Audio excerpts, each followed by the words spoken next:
it would be good for her to get a big, ferocious dog for her safety.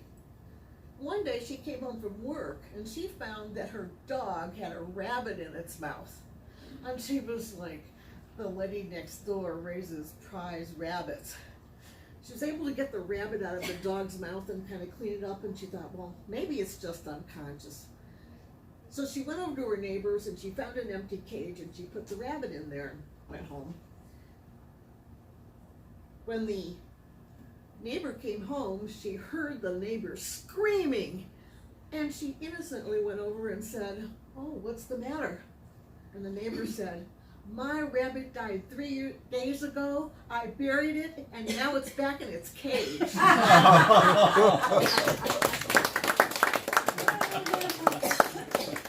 that note, let Sheila come back to it. Sheila, do we have a copy of the agenda? I've got one here.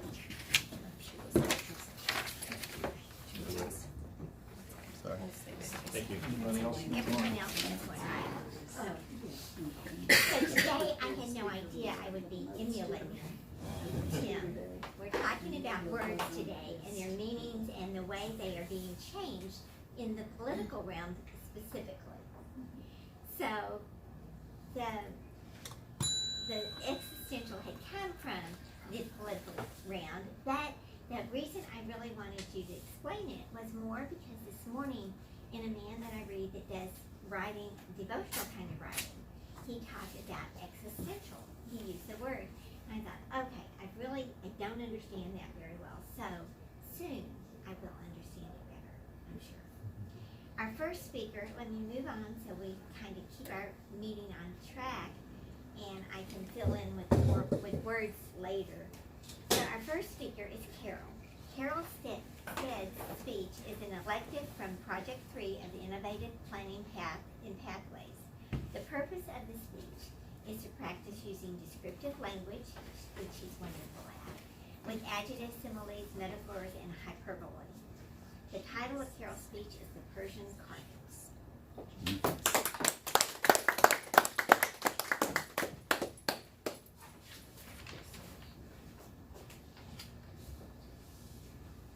George and Inga Bell lived in a little gingerbread cottage on South Eagle Street. George was confined to a wheelchair due to having had a stroke, and his cloudy blue eyes were nearly blind. Inga needed someone to sit with George when she had to leave the house, so I volunteered through hospice to sit with George. George grew up in England, and as a boy, he was a modern-day Ebenezer Scrooge. He was in a boarding house, an orphan, and his aunt and uncle did not take him home for holidays or summer vacations. After boarding school, he was drafted into the Army for the duration of World War II, which turned out to be 7 years. He didn't have much personal freedom as a young person. Inga grew up in East Germany with a mentally ill mother, and during World War II, her family was taken prisoner by the Russians simply for being German citizens. She was just a teenager and said she nearly starved to death and believes she would have died had they not escaped. After the war, George sailed for Canada, and Inga also went to Canada when she landed a job with Volkswagen. The couple met and married there, but they did not enjoy the unrelenting winters and moved to sunny Palm Springs, where they lived until they retired and came to quaint Fredricksburg. George was tall and thin, and he had a lovely British accent. He also had the sardonic British wit. To get my goat, he would often sing this song to me. Nobody loves a Fanny when she's 40. Nobody loves a Fanny when she's old. Another thing he would always say is, I'm dying and nobody cares. One time he was in the hospital, and Dr. Tynan said, George, would you please not say that in the hospital? Despite his frustration of the blindness and not being able to walk, George always had a smile playing about his lips. He sat in his recliner, cocooned in a blanket, with his scroungy Jack Russell dog, who was even older than George. Tippy was 22 years old. Inga was a person of average stature with short gray hair and a German accent. While George was calm and quiet, Inga was very excitable, and she would often run around with the German equivalent of the filler words going, "Ach, oof, oof." I remember George's dry humor, ridiculing me for being a social worker and trying to assist the downtrodden. He said my efforts were misplaced. Later, I learned that George had purposely hired felons for his business because he knew they had difficulty finding work. So he was bluffing. Although George did not take on Scrooge's persona as an adult, Inga was so tight with money she could have been Scrooge and Marley put together. She liked to go to Denny's because she could get 10% off on a cup of coffee with a senior discount.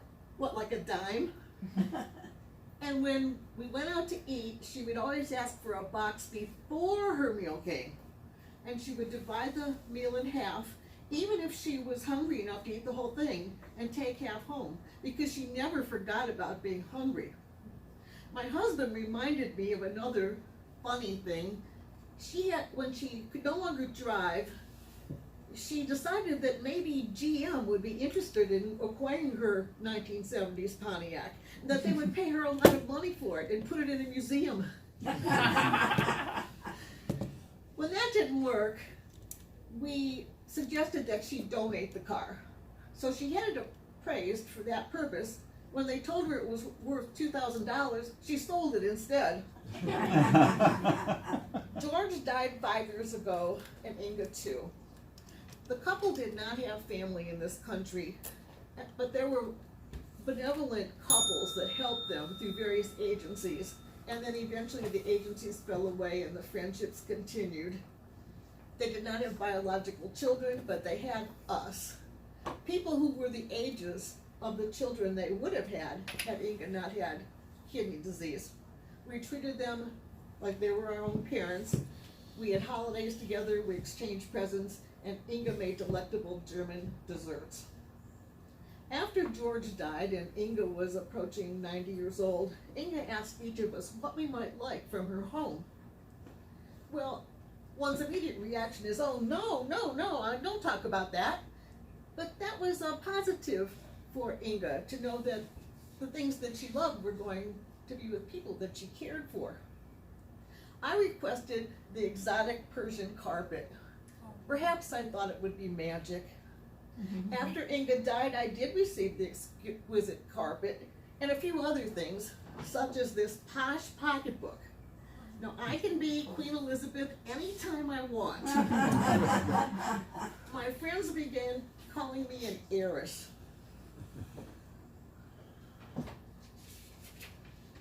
There was one issue that none of us were able to successfully remedy with George and Inga.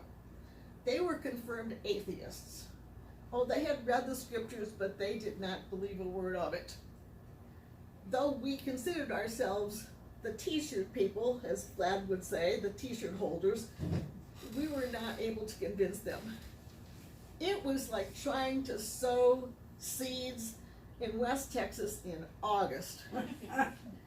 Upon moving, this had not been a problem for them, but upon moving to Fredricksburg, everyone they met said, "Where do you go to church?" They found this highly, very rude. And I tried to tell them, "Oh, this is the Bible Belt, and people are asking you because if you don't have a church home, they would invite you to their church." We had to let it go because otherwise we would have lost their friendship. They were very adamant about not hearing about this. But when George was on his deathbed, many of us felt we needed to try again.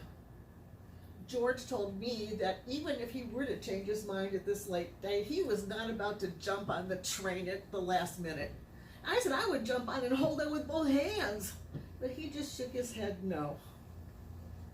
My hope is that God has a sense of humor, and that God appeared to them kind of like the great and powerful Oz and Wizard of Oz, and said, "I'm the great and powerful God, who are you?"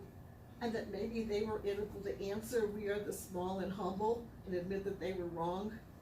At least that's what I hope happened. Volunteering with families can lead to lifelong friendships and an inheritance. Frank received a Kruger grant. It turns out that Penurious Inga left $15,000 to each of several organizations in Fredricksburg: Fire, EMS, SPCA, the Meads Council, to name a few, and a huge windfall to her family in Germany, who probably were just shocked. The fact was that she was a generous person. I look at the rug and I think of George and Inga, and the social worker part of me thinks of the women who make these rugs, who sit and tie those knots hour after hour, day after day, year after year.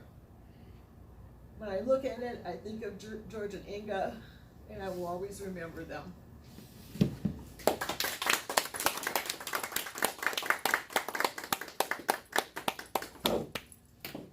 That's beautiful to accept your friends as they come. Sure. Beautiful story. So, some of the things that you've probably noticed as far as different words. At this time, we'll write a comment to our speaker, and where's that? Over here. Okay, and the little tray will come around that you can put it in. So, of course, job losses is job restructuring. Criminals are just behaviorally challenged, just like my words. Fat is just a metabolic overachiever. That's right. So, a natural disaster is a global warming incident, no matter what. That's what we've been hearing these last few days about the hurricane. So, our next speaker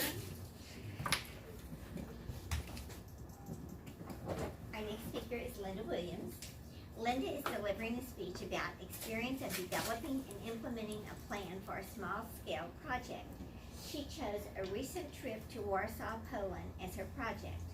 Please welcome Linda as she presents My Best Laid Plans. Linda Williams.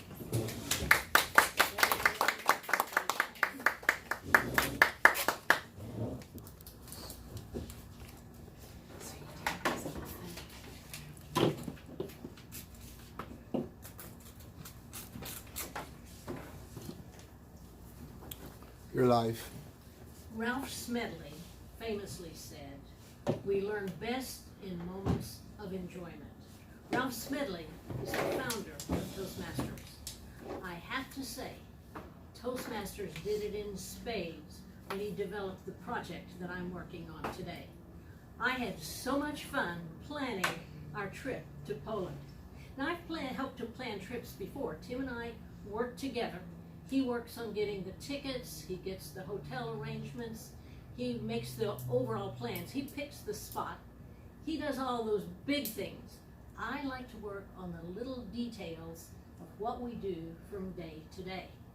But Toastmasters helped me to emulate the best planners by giving me a plan. I first had a project planning. This is done in pencil because I make mistakes and have to erase. But a project plan, which I worked out, and then a project team. My project manager is God. And you'll hear that a little bit in this speech. One of the team members is Tim, and I'm the other team member. And we each work on different areas of preparing for this trip. And together, it makes a great project. If I can show you this, you may not even be able to see many of the words, but mainly you just need to see. I began with a schedule of just all of the attractions that I read about. You can see the materials that I used here. And for each of them, I worked on if it was a museum, when it was closed, open hours, when it was open late. I found the website because that gave me the best information, map information, guidebook information, how metro or bus, how to get there, the cost, and things to see on the way. After I gotten a lot of information, and not all of these places were places we chose to visit, Then I made, bring this back down small so I can change it. Then I made a schedule for each day of what we would do, where we would visit, where we would go, what we would be doing. These are my best laid plans. Did we follow them? Yes and no. It makes a really great plan. If we had followed this plan exactly as I had, we would have come home toast instead of Toastmasters. However, by being willing to adapt and fitting our own personal needs, we saw everything that is in green here or red, everything that's colored, were things that we actually visited. The things that are in red are the things that we actually did at the time I thought we were going to do them. And those were mainly things like concerts. We got tickets for 2 Chopin concerts beforehand. Things that were set in stone, and a few other things I'll tell you about. But the green ones, they happened, but they happened at different times. But the planning made it go really, really well. First thing is, we arrived at our hotel, and we were on the 22nd floor of the Intercontinental Hotel in Warsaw, Poland.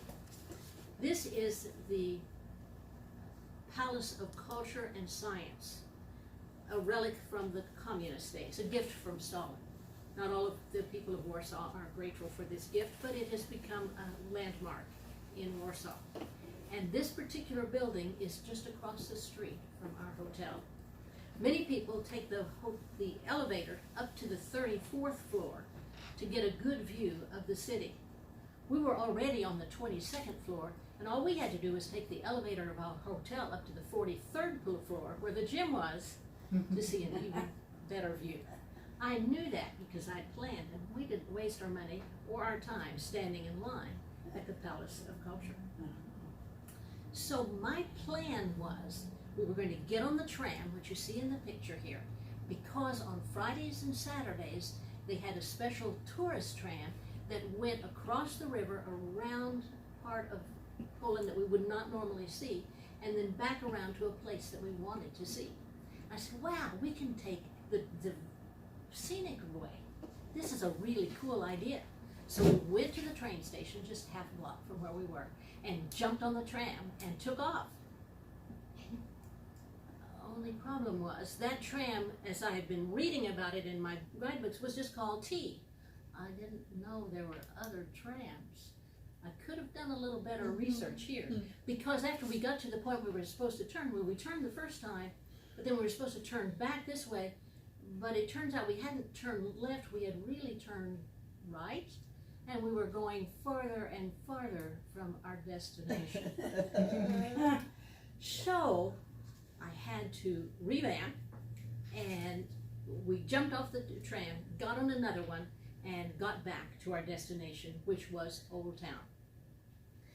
We learned later that there was a bus right outside our door that would have taken us to this very same spot in about 15 minutes. Wow. Perhaps I overplanned.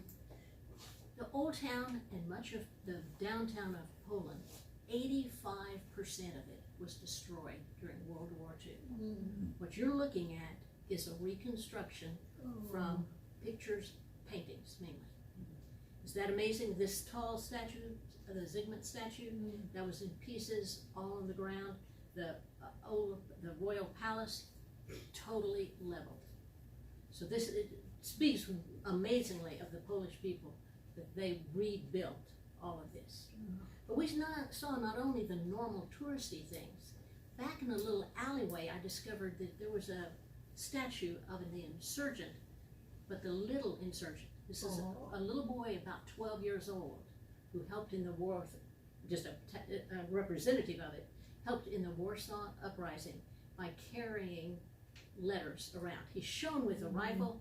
I'm sure he did not have a rifle because most of the men in the Warsaw Uprisings didn't even have rifles. But this is something we got to see because of our planning. Also, off the beaten track, there was a little museum. Now, Tim especially is done with museums. He has seen the Louvre, he has seen the Hermitage, that's enough. So a lot of the black part on my schedule were museums that we didn't see.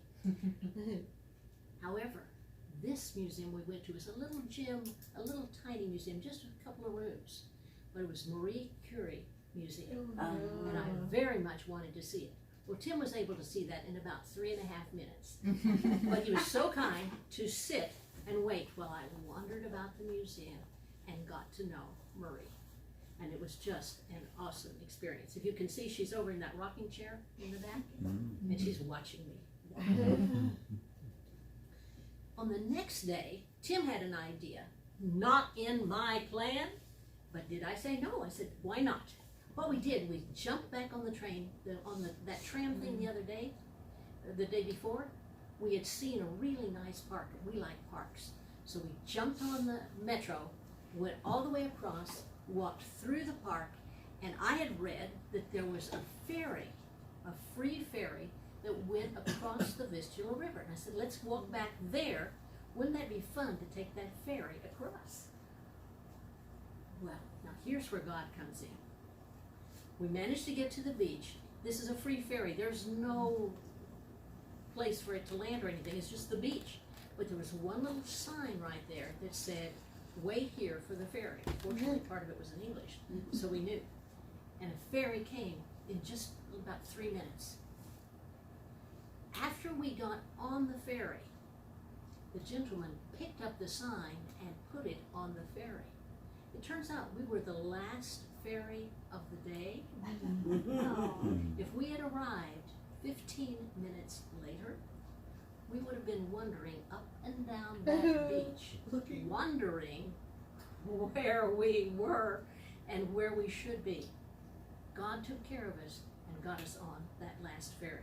Plus, if you look over in the background, you see a man and woman, and the woman's in a beautiful bridal dress. Yeah. They were having their wedding photos taken there. Can you imagine on that beach walking in your... Anyway, it was fun to enjoy from a distance, the experience.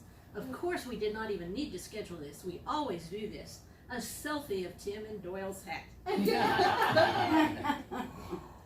But even though we didn't go to museums, we did explore memorials to the Polish uprising. And this one shows the soldiers coming out of a building that's crumbling. And the second part of it shows, this is a woman and her child coming out of a sewer. Many of these Jewish people had to escape through the sewers. This is not old sewers not being used. Right. But if you're a mother and you've got a child and you want to escape, do you think you would go through sewage up to your waist? I would, and I applaud it. Also, we saw this, nameless heroes, because so many of these died, we don't even know their names.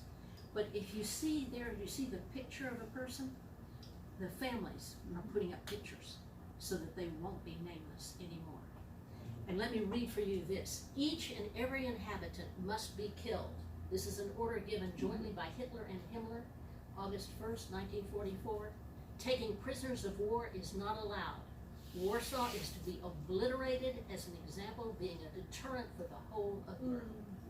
They purposely were trying to destroy the culture, the history, everything of the Polish people. This is the tomb to the unknown soldier, and this is a place where a palace was, a Saxon palace. You see the little bit of brick? That's all that remains of that palace. I watched this soldier for about 3 minutes before I finally saw him blink. But he's guarding that unknown soldier. It's an amazing place. All that's preserved of that Saxon palace now are these beautiful gardens. On the last day of our trip, we actually followed the schedule.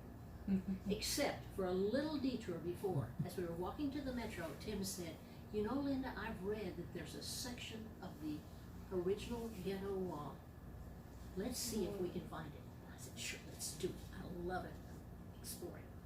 So we looked around, couldn't find anything. But this gentleman standing here, this young man, was walking along and looking at his phone, of course. And I went up to him and I said, "Excuse me, do you speak English?" And he said, "Yes." And I said, "We are looking for the piece of the ghetto wall that's left." And he said, "Oh, that's at my school. I'm going there right now and I'll walk with you." And he did. We had to go through a gate, not a locked gate, but through a gate we would never have gone through. And there was the wall next to his school. That's the only remaining piece. That's the only remaining piece of that wall. And Wow. we got to see it because the Lord took Yes, I us was to the thinking right that. fellow. And this is the map of where the wall Yeah, we was showed in the that. center of Warsaw. And we also saw, this is the, I will skip through this quickly, but the mermaid, the guardian of Poland, on top of the library, the National Library, looking over at the Copernicus Museum. And this Copernicus Museum, one of the highlights of the trip for me. Now Tim will talk later about all the Chopin things, but for me, this museum, it was a big museum filled with science experiments, and you get to do the experiment. And they had little cards to tell you how to do it in English. They recommend an hour to 2, 3 if you've got kids. We spent 4.5 hours at this museum. Wow. And we only left because Tim was hungry at the end, I think. But it was awesome. This is Copernicus. You remember this little thing? And this is measuring me to see if I have the perfect dimensions. I don't quite, but it's pretty close. But the capstone, the final event, was another event I planned, was to go to a Toastmasters club in Poland. This is Poland's first Toastmasters. This is an amazing group, young, energetic people, so amazing to hear. And they had 3 speakers, and speaker number 3 was Tim, my Polish piano. Thank you, Toastmasters, for providing this platform for me to encourage me to make a great plan for our trip. And then thank you, Lord, for giving me enough sense not to follow it exactly.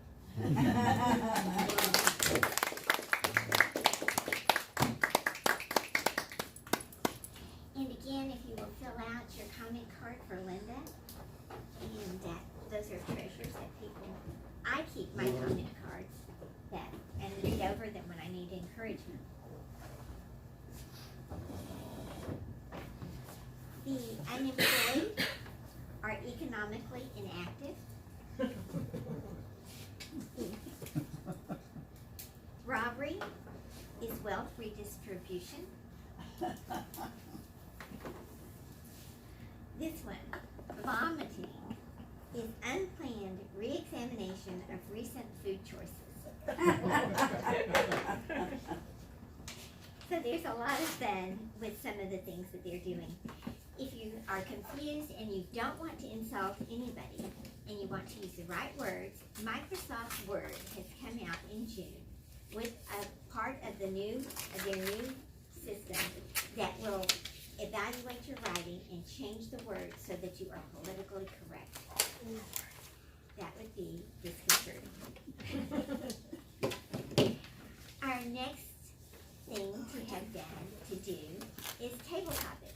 Vladimir, would you take your role as table topics and ask some questions of unsuspecting people?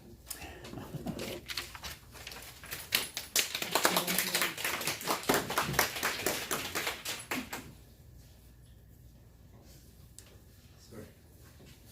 We're gonna stick with the theme of travels. And by the way, the word of the day is emulate. In order to qualify for your best speaker, you will have to use the word emulate and be within time. And would you like to be part of? Wait, you see it and then Yeah. Sure. you'll ask me later. All right. You'll get the opportunity, the third person. You don't know what's happening. Oh, no, It's easy. Dan, how is the trip that Linda described comparable to your best trip you've ever had? Well, as I told y'all, we just got back from Europe for the trip there for the 75th anniversary of D-Day. We got to play at the memorials and stuff. But that was more of a playing thing, you know, we went to different venues and played, and we got to do some tourist work, but, you know, it was all planned out for us and everything. So you know, one of these days I'd like to do her type of trip again. Well, I've done it before, but her type of trip where you just pick out where you want to go and have fun doing it. And I'd like to even emulate that trip and we could go to more places and do some more stuff. So that's kind of where I sit on the whole thing. Myself. But I plan to go to Europe. I eventually want to go to Israel. I eventually want to go to Greece, and some other different places. So that's kind of my bucket list here after I fully retire and stuff. Thank you.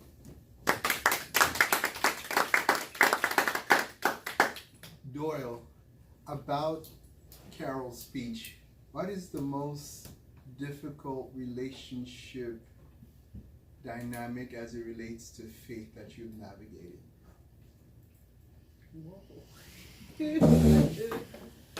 She started. Well, you are full of challenges, young man. I like that. The first thing would be hospice. That resonated with me right away because I have volunteered with hospice. I didn't get to know the people as well as you did. I was usually brought in once or twice during their life when the people that were the primary caregiver, we needed a break. So I respect that. I did read out of the Bible and Scripture at the time, so I did have some faith encounters with them. It's frustrating when you don't see the fruits here on earth when it goes through, so I have experienced that as well. It's disheartening, but you pray that you just don't see it and God does, and they do ask to be a part of the body and accept Jesus before that. The other part of her speech that I'll say later is how she can inject humor, and it doesn't faze her. When I get the crowd laughing, I do the worst thing, and that's laugh with them. But I'll share more about that. But thank you for that challenging question. I would like to emulate Carol. My laugh runs out. Would you like to join? Close. Would you like to share or answer a question? Sure. Okay. About Carol's speech, how did you navigate the part about faith as you were navigating the relationship in faith? What was your most challenging thing that you thought you were sacrificing? Well, I personally knew Inga and George, and did a number of things with them, and I was aware of their reluctance to accept, faith, as part of their lives. But at the same time, I also understood that their life experiences were so terrible for what happened to them during World War II that I could understand why they could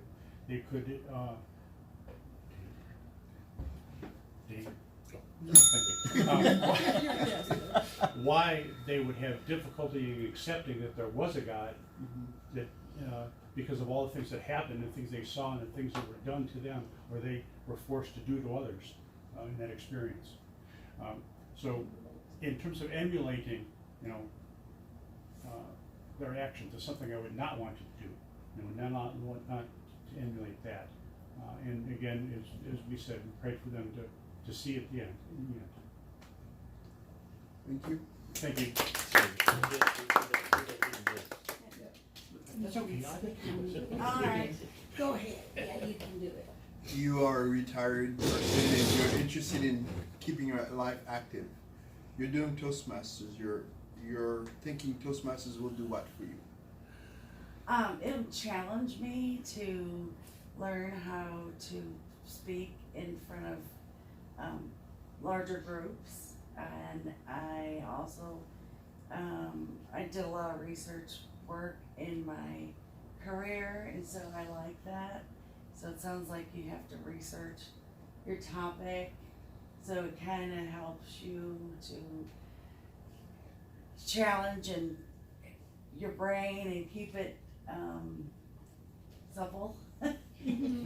And also just to meet other people, and I enjoy learning about all of you and your talents and how fun you are, and just to Ding ding.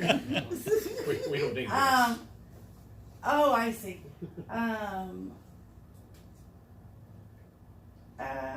I would say I like to emulate my father, who kept very active in his retirement. Very good. Yeah. Thank you very much.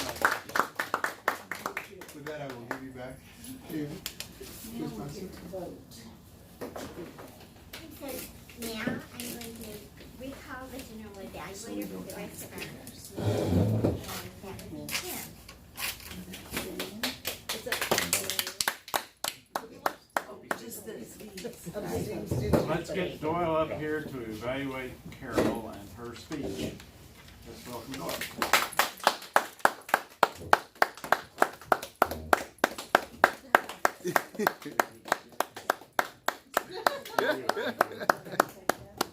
Elizabeth's here. Okay. Carol, the parish rug, very interesting speech. I loved it. You bring a lot of humor. You're able to go on each side of the podium, which I can't do unless I'm pretending or emulating you. I make up for it, Tim. You bring so much humor. I counted 10 times, and I was probably off. And at least 6 or 7, everybody was laughing. That's amazing. I've never witnessed that in a 5-minute speech before with anybody. So I am impressed with your sense of humor. It comes very natural. Things to work on. You looked at your notes some, but I didn't catch it until the middle of your speech, and you had multiple pages. You didn't look down when you turned it. So the thing I'd like to challenge you with, and perhaps to work on, would be is if you had one piece of paper with highlights. I think you wouldn't have as many distractions, and I don't think you'd look down as much, and not that you did much of it, but I caught you a few times in the middle of the speech. You're very comfortable, and again, that sense of humor needs to be repeated for the 3rd time. It's awesome. Keep it up. Thank you. Don't go away yet. Sorry. Johnny on the spot. In evaluating Linda, let's welcome Hetty.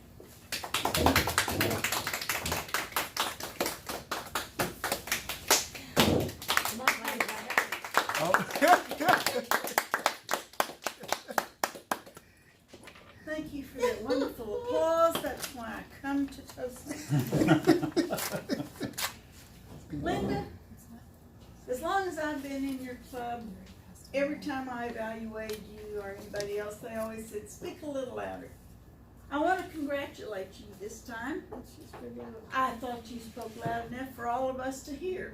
We didn't have to strain. And we enjoyed your voice inflections. You had good vocal variety, and you slipped in that humor so neatly, so many times. You'll have to tell me, I have to really work at it. You'll have to tell me how you learn how to slip all that in. And I was really pleased that you started your presentation with a quote from Toastmasters, which is the Ralph Smedley. And I thought that was extremely good. You had some really excellent slides, and you brought our attention to them without walking in front of them or keeping us looking at them. We were able to look at them and then listen to you again. You were very good. All your gestures were very natural, and I felt like you felt good up here. You were never stilted. And along in my history, Marie Curie is in my line. So I really, of course, enjoyed you talking about Madame Marie Curie and her radiation studies.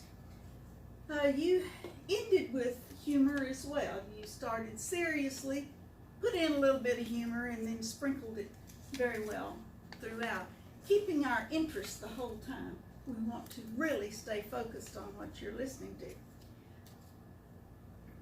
You had good posture up here, and I know that she always wears high heels, and I'm extremely glad that she doesn't wobble. So many people do, and I would too. But she maintained really good posture. One of the things we continue to mention for you is to be able to let you walk around more up here. And that was the thing that I would like to see you work on better. You had some good gestures, but just learn how to use this large speaking area better. And continue to speak loud enough for everybody to hear. And just challenge yourself to continue to speak louder. I think you're doing excellently.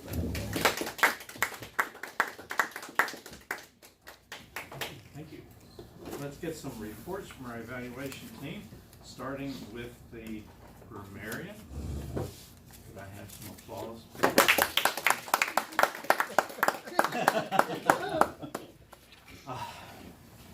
The word of the day was used correctly by Sheila, Linda, Dan, Doyle, Lisa, and Carol's husband.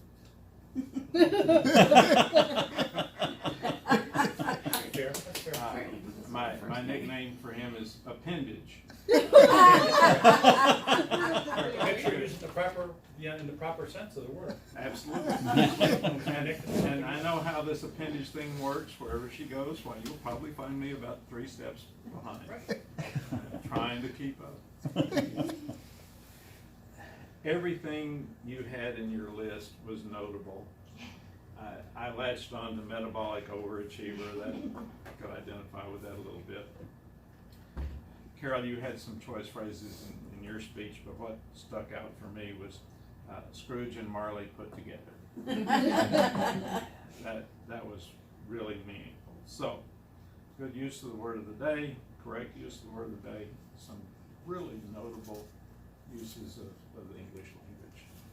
Appreciated that very much. Let me see if I can go through this in proper order. Alyssa, how were we for time today? For time, Carol's speech came in at 7:45. Linda's was 14:16. So she gets credit for 2 speeches? She gets credit for 2 speeches today. I saw that light when I just got us to Warsaw, and I thought, uh-oh. Oh, yeah. For table topics, Daniel was 49 seconds, Doyle 1:16, you were 1:02, and Lisa was 1:07. So good job on our times. And for our evaluations, Doyle, I started it late on you, but I think you came in at around about a minute and 30 seconds. And Hetty, you were 2 minutes and 50 seconds. And how did we do on the Abel today? I got Doyle on 1, Carol on 1, me on 1, and Hetty on 1. Now I listened to both talks and tried to get one in there, and I got one on you, I think, but I couldn't get one in on you. So everybody did a really good job. Thank you. Have I left anybody out on these reports? Is Vlad ready to report on The winner? the winner? The winner is none but Lisa. And that comes with Y'all a like just award. doing that when you come back. Yeah. Don't worry. Yeah. There's a ribbon underneath the But lectern.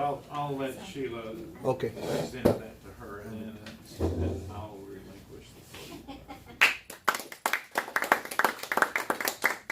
We award ribbons for the best table topics of the day, and I got to give your Lisa Schneider. Okay, well, we're so glad you came, and we're also glad that you came, and actually, I'm glad everybody came. Even the metabolic overachiever. Who knows? Overachievers are good things. Okay, so our time is just about up, so I'm going to close with that. And Ask for. would either one of you like to make more comments? Any comments about the meeting? And No, I thought it was really fun. That's what you thought about the meeting. It's really fun and engaging. Really Okay. enjoyed it. Can I just mention one funny? Sure. You spent so much time with your planning, which is very smart, because my friend's son, he's a millennial, and he went to Russia, and he didn't plan a thing, And so he thought there was just gonna be Uber over there. And he ended up having to walk like 5 miles from the conference to his house. And he's like, nobody would help me and give me directions. And it's like, well, because you didn't speak their language. So planning. I'm like, and 5 miles. Really? That's not that far for someone 30 years old. And they have Uber there, but you have to ask the hotel concierge to send one. Oh. And it's not called Uber, it's got a different name. Yeah, because it was bought by a Dutch company. Is that right? Yeah, well, he didn't do any of that research, so very valuable. I did want to mention one thing, and I really appreciate your speech and the fact that you visited Madame Curie's museum. However, Carol just read a book, and she read it mostly as I was driving, as we were coming back from Iowa, about all the contamination that was left over from that. Do you realize that you probably are radioactive now? Really? But Yeah. that's the source of Wow. her superpower. Yes. And it's still being cleaned up, according to the story, the book Carol was reading. It's still being cleaned up in some parts of it, Wow. from the radium. Right. Radium. And she didn't die from the radium exposure from her experiments. It was from World War I. She personally paid for a car or whatever, and with an X-ray machine Yes. that was Yeah. just beginning. And she and her daughter went to the front lines to help take care of the soldiers, Wow. and that's where she got the exposure that gave her the leukemia that she died from. Yes. Great sacrifice. Well, thank you, everyone. Thank you for the meeting, and hope to see you all, every one of you back. And so with that, I will end our meeting.